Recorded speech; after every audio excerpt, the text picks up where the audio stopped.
감사합니다. 박원수님의 어머니라는 그 시인데 시를 한 편 준비했습니다. 어머니는 좋은 옷이 필요치 않으신 줄 알았습니다. 예쁜 그릇도 갖고 싶지 않으시고 맛있는 음식에도 마음이 없으신 줄 알았습니다.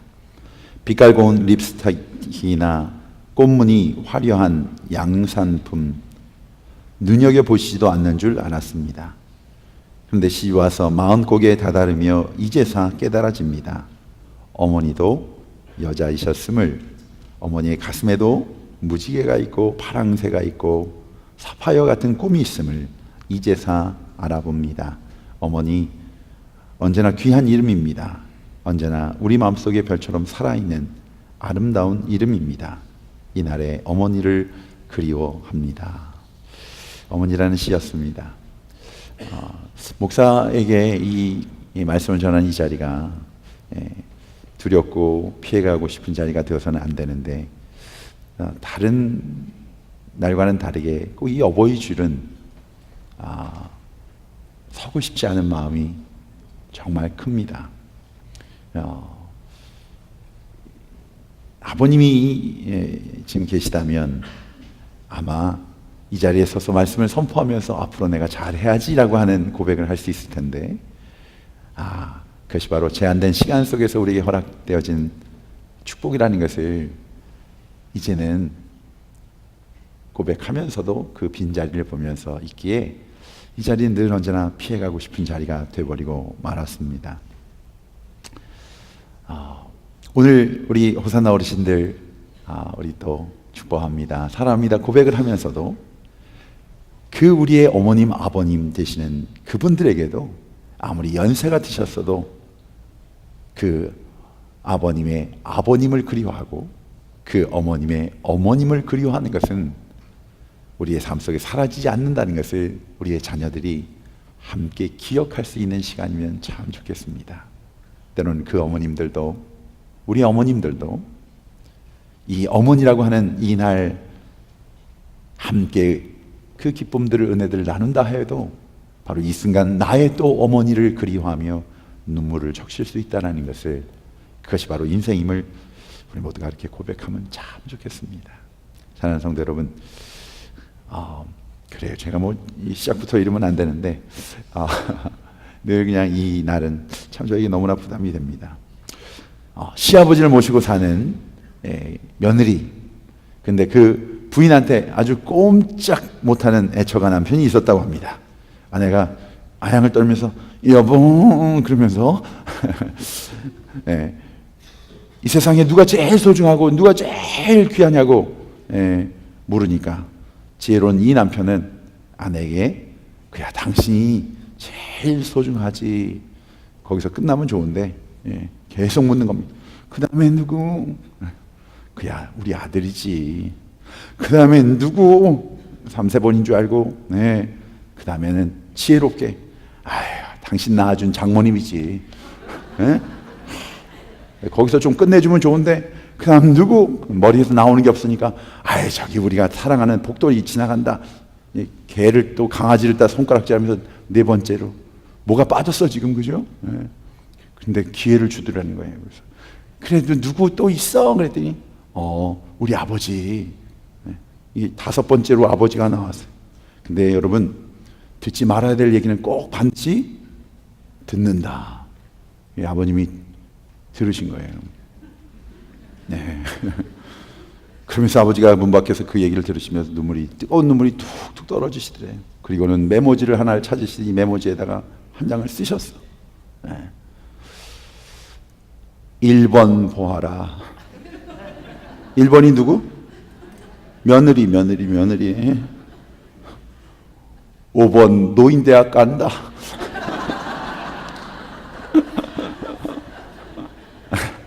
그리고는 냉장고에 붙여놓고 나가셨다고 합니다. 우리네 모습입니다.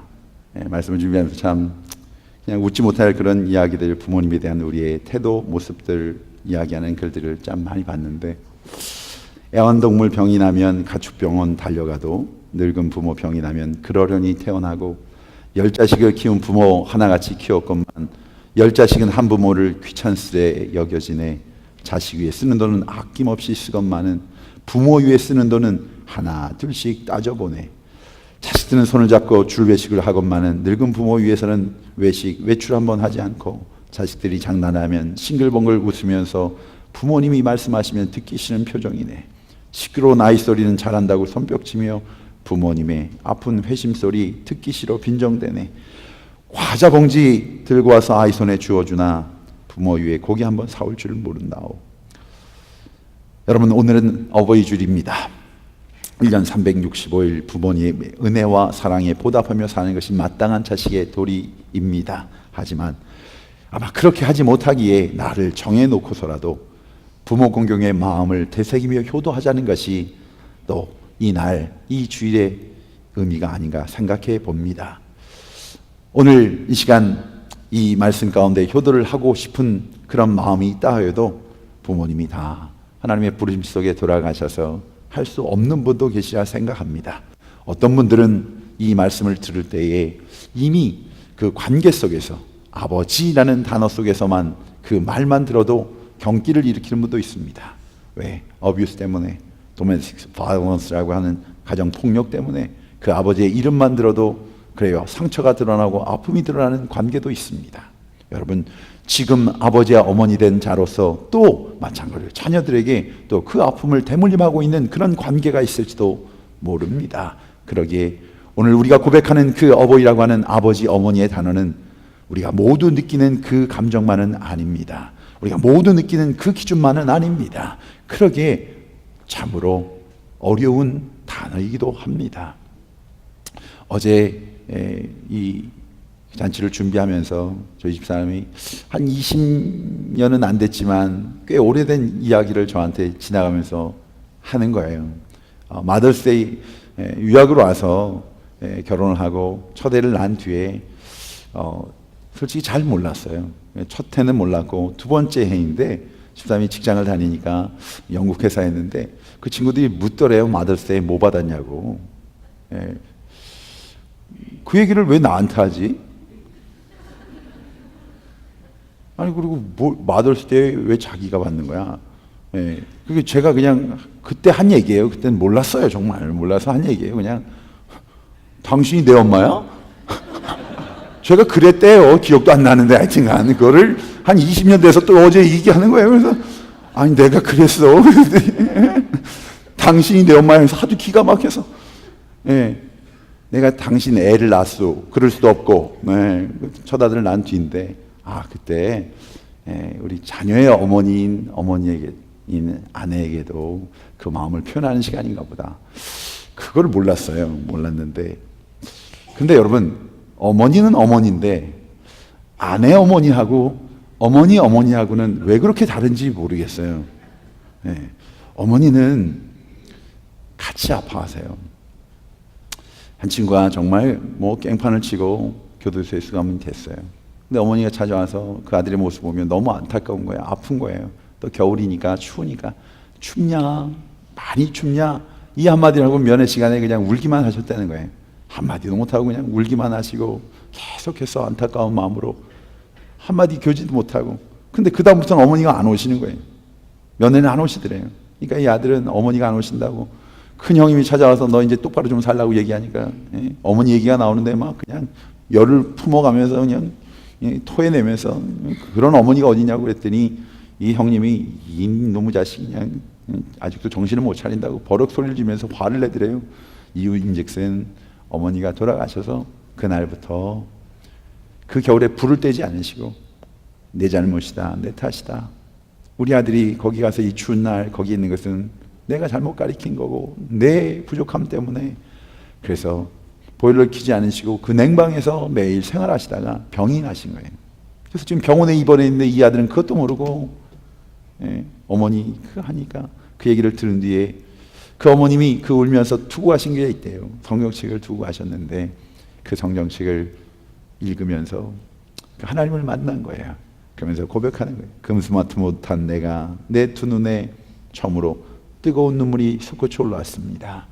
그리고 그날부터 나는 어머니가 남기고 가신 성경을 읽기 시작했고 어머니의 눈물이 내 죄에 대한 하나님의 눈물이요 하나님의 사랑이신 것을 깨닫게 되었습니다. 여러분, 이것이 바로 우리 어머님의 눈물이에요. 그것이 바로 하나님의 눈물이기도 합니다. 근데 아내 어머니는 좀 다른 것이 좀 있다고 그랬잖아요. 함께 나가서 또 사역을 하지만 아내가 좀 피곤한 것 같아서 그래 여보 당신 좀 들어가 쉬구려 내가 하면 되지. 그러면 아내는 그냥 들어가 쉬어요.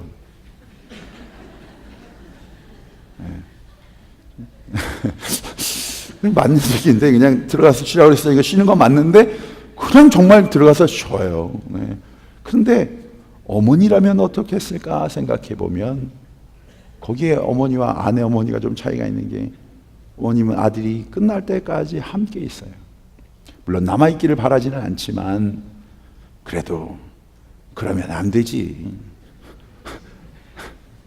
아내 어머니들에게 하는 얘기예요. 여러분, 그런 어머니의 마음이 이해가 되면 그러면 철들었다고 하는 거예요. 그런 하나님의 마음이 이해가 되면 그러면 신앙이 성숙했다고 하는 얘기를 들을 수 있어요. 오늘 본문 말씀은 전제가 있습니다. 주 안에서입니다. 자녀들아 모든 일에 부모에게 순종하라.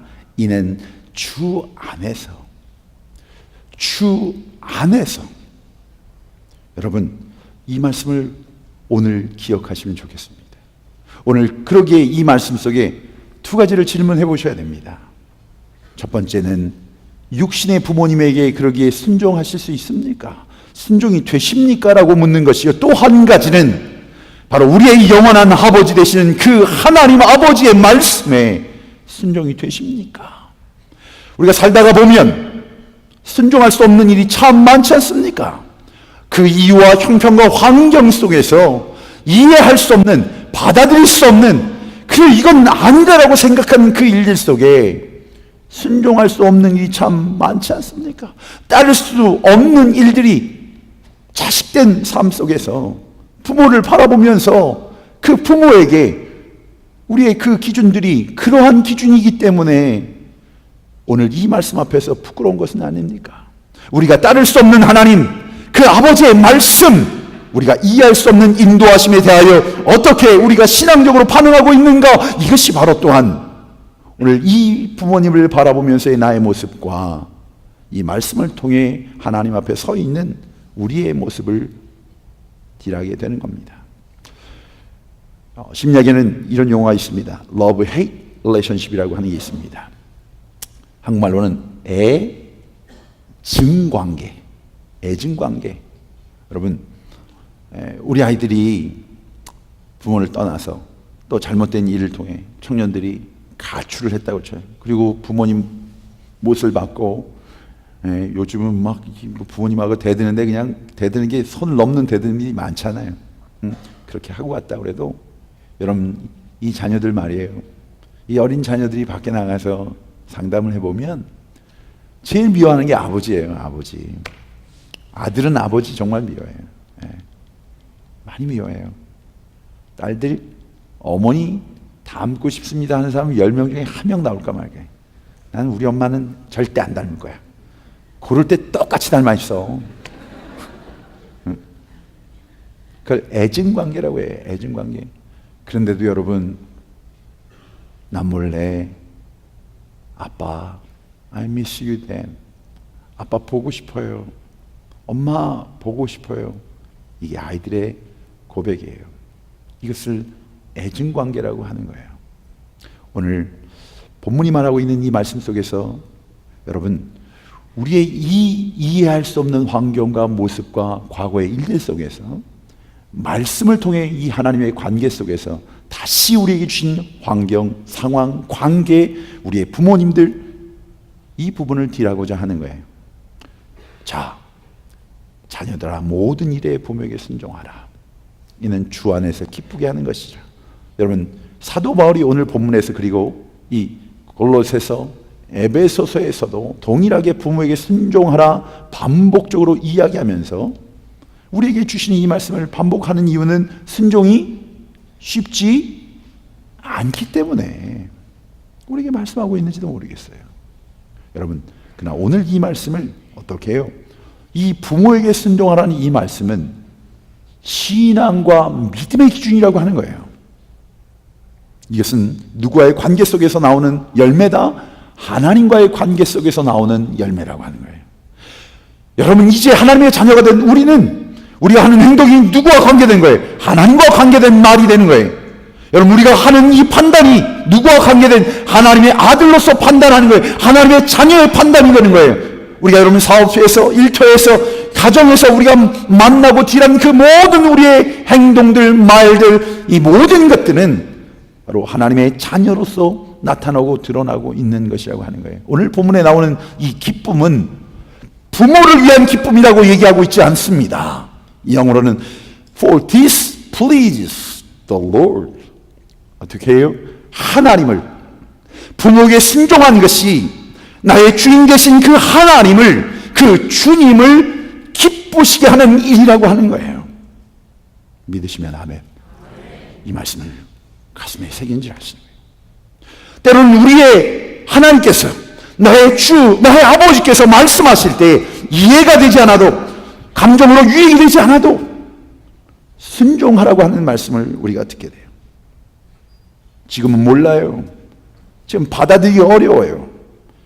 피해가고 싶어요. 그런데 그 말씀에 순종하는 것이 복이라고 얘기하고 있어요. 억지로하는 순종이라 할지라도 이것이 복이 되어진다. 사랑하는 성도 여러분, 우리 어린아이들이 자랄 때 이해를 하고 그 말씀에 따르면서 자라나는 것이 아니라 때로는 매를 들고 가르치기도 해요. 때로는 어떻게 해요? 꾸지람을 가르치기도 해요. 그런데 그 속에서, 그 관계 속에서, 그 약속 속에서 아이들이 귀하고 선한 것들로 자라나요. 같은 말씀을 우리에게 주고 있는 거예요. 자, 이렇게 한번 설명하겠습니다. 부모인 우리에게 어떨 때 가장 기쁘십니까? 요즘 보면 하여튼간 모이면 자식 자랑이에요. 자식. 가장 큰 기쁨이 자식인 것 같아요. 자식이 잘 되는 것. 아마 우리 모든 부모들의 고백이 아닐까 생각해요. 여러분, 자식이 잘 되는 것이 하나님의 기쁨, 부모의 기쁨인 것처럼 자식인 우리가 잘 되는 것이 하나님의 기쁨. 근데 그 하나님이 잘 되라고 주신 복의 말씀이에요.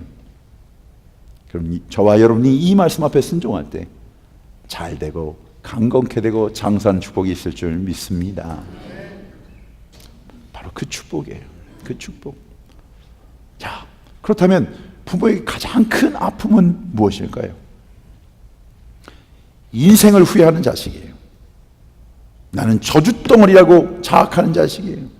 나에게는 소망이 없다고 절망하는 자식이에요. 그런 자식들은, 자녀들은 부모에게 순종하지 못한, 아니 그 축복을 누리지 못하는 삶 속에 있는 거예요. 여러분, 좋은 생각이 나오는 그런 엄마의 속눈썹이라는 글인데, 제가 좀 이 글에 보니까 남의 땅에 농사를 지면서 소작농으로 살면서 채소를 내다 팔고 그것을 생계를 이어가면서 자녀를 키운 거예요. 딸이에요. 근데 그 고생을 다 겪은 엄마가 이게 뭐 허리도 펴지 못하는데, 그 엄마가 열심히 노동을 하다 보니까 늘 언제나 이 눈썹이 자꾸 눈에 찔리는 거예요. 그리고 나이를 들어가시면서 연세가 되시면 더 이렇게 처지시는 거야. 그래서 우리 어르신들이 이 쌍꺼풀 좀 하시고 하는 이유가 그 미용뿐만이 아니라 이게 다 그러세요. 연세가 드시면서 자꾸 그 일들이 많아지세요. 아프신 거예요. 그러니까 좀 뽑아달라고 따라 그랬더니 겁나잖아요. 그러니까 맨 처음에 하나 뽑을 때 정성스럽게 뽑았는데 이게 자꾸 반복이 되니까 뽑아달라고 하면 어디 하나만 뽑지도 않고 두 개, 세 개 그냥 팍팍. 그냥, 아유 왜 그러냐. 됐어 엄마. 이게 귀찮은 거예요. 근데 지금 자고 있는데 엄마가 아유 일 나가야 되는데 이게 너무 아프다 그러니까 마음속에 어떻게 게으른 마음이 있으니까 엄마 저녁 때 하면 안 돼? 저녁 때 했으면 좋겠어 그러는 거야. 엄마는 또 피곤하게 자고 있는 딸 때문에 그래 저녁 때 하자. 아픈데도. 그리고 일 나가셨다고 저녁 때 좀 이제 뽑아드려야 되는데 그때 아버지가 그냥 술 먹고 들어와서 하니까 그냥 또 그날이 넘어가 버린 거예요. 근데 그 다음날 아침에 어머님이 자고 있는 딸을 깨우지 않고 일 나가시다가 차에 쳐 돌아가신 거예요. 오는 차를 눈 때문에 못 보고 교통사고 나셔서 돌아가신 거예요. 그러니 그 병원에 달려가서 그 어머님의 몸을 이제 싸늘한 그 시체를 붙잡고 이 딸이 무슨 고백을 했겠습니까? 사랑하는 성도 여러분, 우리에게 많은 시간이 주어진 것 같지 않아요. 그리고 깨닫게 됐을 때, 그거를 알게 됐을 때는 모시고 가고 싶은 곳에 우리 아버님, 어머님들이 다리에 힘이 없으세요.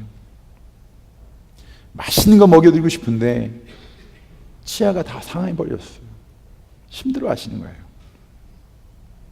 오늘 이 순종은 참 어렵고 힘든 겁니다.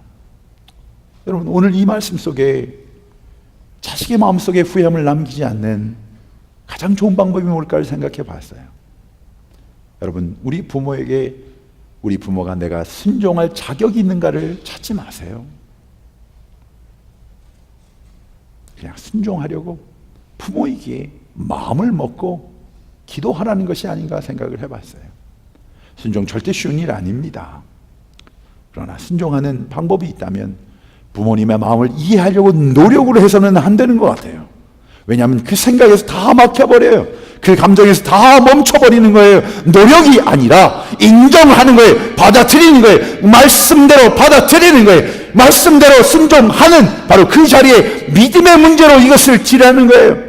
단지 내가 이해할 수 없는 방식으로 어머님이 나를 사랑하고 계시지만, 아버님이 나를 사랑하고 계시지만, 부모님이라고 하는 그 사실 그 하나로, 그래요, 내가 원하고 바라는 방법이 아니고 모습이 아니어도, 사랑하는 성도 여러분, 어떤 부모가 자녀를 버리면서 잃어버리면서 마음 아파할 부모가 어디 있을까 생각해 보는 거예요. 여러분, 지금의 모습 속에서 너무 많은 시간들과 관계들 속에 상처가 있었나 봐인지 몰라요. 우리 엄마는 나를 사랑하지 않아. 우리 아빠는 나를 사랑하지 않아. 그래요. 그런 환경, 그 고통들, 그 어뷰스한, 정말 그 고통과 아픔들이 있는 가족도 되게 많아요, 정말. 근데 제가 한번 경험해 보니까 알겠어요. 우리 아드님은 이제 20살이 됐는데, 이 친구는 어렸을 때 좀 달랐어요. 길을 잃어버리면 저희가 같이 다니다가 어디다 잠깐 두면 이 친구는 그 자리에 있어요. 그리고 그 자리에서 울고 있어요. 그러니까 찾기가 쉬워요. 어디 갔었지 우리? 그러면서 가면 거기에 있는 거예요. 어디 돌아다니지 않으니까. 근데 딸은 안 울어요. 대신 그 자리에 안 있어요. 돌고 있어요. 어디 갔는지는 몰라요. 시카고에 아케아라는 곳이 있는데, 퍼니처 파는 곳이 있는데, 이게 무슨 스타디움처럼 이게 라운드가 돼 있어요. 돌게 돼 있다고. 잊어버린 거예요. 근데 여러분, 지금은 저희 딸을 아시는 분들이 뭐 어떻게 평가하실지 모르지만, 그때는 정말 예뻤어요. 3살, 4살 때 정말 예뻤다고. 근데 얘가 없어졌으니까, 그렇게 이쁜 애를 가만 놔둘 리가 없는 거야. 마음속에 막. 그래서 찾아다니고, 집사람 막 그냥 막 울면서 찾아다니는데, 걔가 거기에 있나, 걔는. 요만한 때부터 걔는 그냥 남자면 아빠고 여자면 엄마였는데, 뭐 걔는. 그러니까 뭐 그냥 어디로 갔는지 나중에는 찾았어요. 안내방송 나오고 또 경찰이 찾아다 줬어요. 잃어버린 마음. 여러분, 너무 일찍 우리의 손을 놓아버린 매정한 엄마라고 생각하지는 않으셨습니까? 그런 마음으로 나를 우리 부모가 버렸다고 하는 그런 아픔이 있지는 않으셨습니까?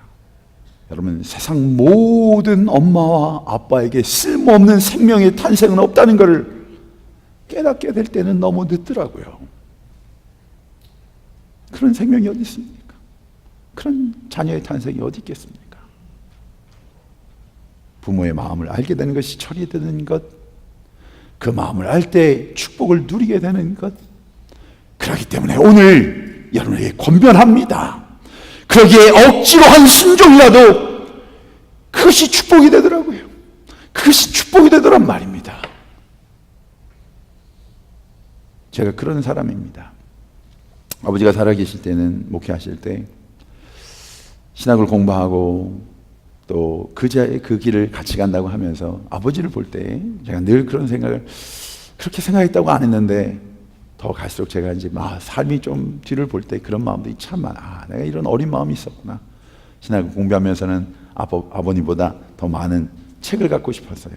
그 많은 책들을 가지고 있는 아버지보다 더 많은 책을 갖고 싶었어요. 또 전사로 이제 사역을 시작할 때는 사역은 이렇게 하는 거지 아빠. 왜 아버지는 이렇게 고리타분하게 하시는지 몰라. 왜 사역을 요때 이런 결정을 하시는지 몰라. 그래서 늘 언제나 아버지를 넘어서려고 했었던 것 같아요. 여러분 아세요? 자녀들 앞에서 자녀들이 있는데 우리 같은 동료 목사님들이나 우리 교인들이 아유 목사님 아드님이 목사님보다 인물이 흘러 그러면 삐지고 무슨 소리 하는 거야 내 턱이 더 길어 이러지 않아요. 그냥 뿌듯해. 아버지가 그러셨어. 이거 이전선하는 말이야. 아버지보다 낫다. 근데 그 아버지가 기분 나빠하지 않으셨다고. 내 아들인 저는 늘 언제나 그 아버지를 넘어서려고 했어요. 그 마지막 한 주간 호스피스 서비스만 그 모핀으로 고통을 연명하시면서도 저에게 기회를 주신 거잖아요. 그 한 주간의 시간을 저와 함께 있는 시간들, 하나님의 부르심에 대한 것들을 이미 알고 계셨어요. 그래서 더 이상 나를 건강하게 만드는 거나 생명을 연장시키는 건 하지 마라. 이제 갈 날이 이미 정해졌고 더할 날이 왔다. 그리고는 자신의 장례식을 다 순서를 정하시고 저를 통해서 그 목사님들에게 아버님 옆에 계신데 다 전화해서 당신이 좀 설교를 맡아주시오. 당신이 내 친구니까 그래도 당신이 제일 나아. 그 얘기를 아버님 살아계신데 지금 계신데 옆에 계신데 그거를 순서를 짜놓고 그걸 전하라고 하는데 제가 순종하는 마음을 했지만 거기서 욕을 하시더라고요. 이놈의 자식이 불효자식이. 너는 아버님이 아직 살아계신데 장례식이 아니 그게 아니라 옆에 계세요. 아버님이 지금 내 아버님이 하시라니까 잘 들어보세요. 해줘. 그리고 바꾸시는 거예요. 그리고 그 장례식 순서를 다 짜신 다음에 그 다음날 돌아가셨어요.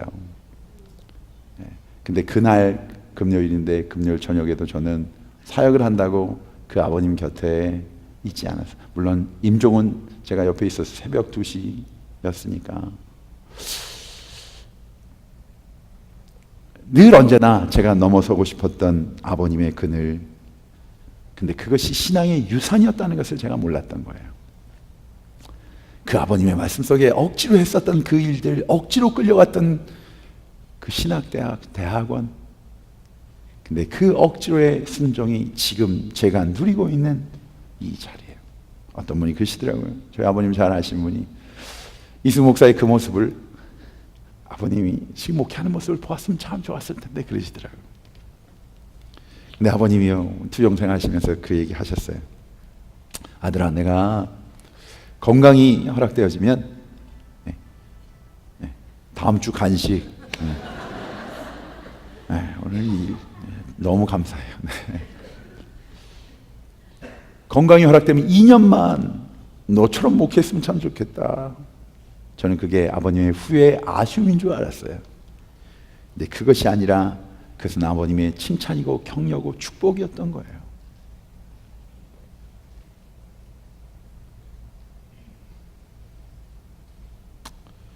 우리에겐 소망이 있습니다.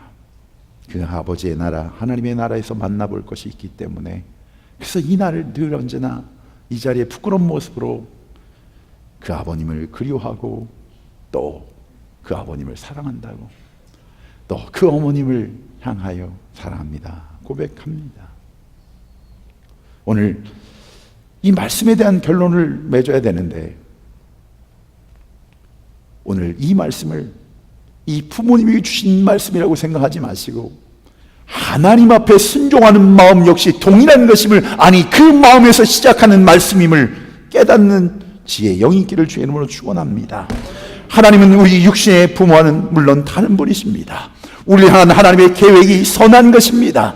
하나님의 앞에서 우리의 뜻을 꺾을 때마다 하나님의 기뻐하심이 일어납니다. 하나님의 준비하심을 체험합니다. 하나님의 역사를 체험하게 되어 있습니다. 스마냐 3장 17절은 말합니다. 너희 하나님 여호와가 너희의 가운데에 계시니 그 그는 구원을 베푸실 전능자이시라. 그가 너로 말미암아 기쁨을 이기지 못하시며 너를 잠잠히 사랑하시며 너로 말미암아 즐거이 부르며 기뻐하시리라.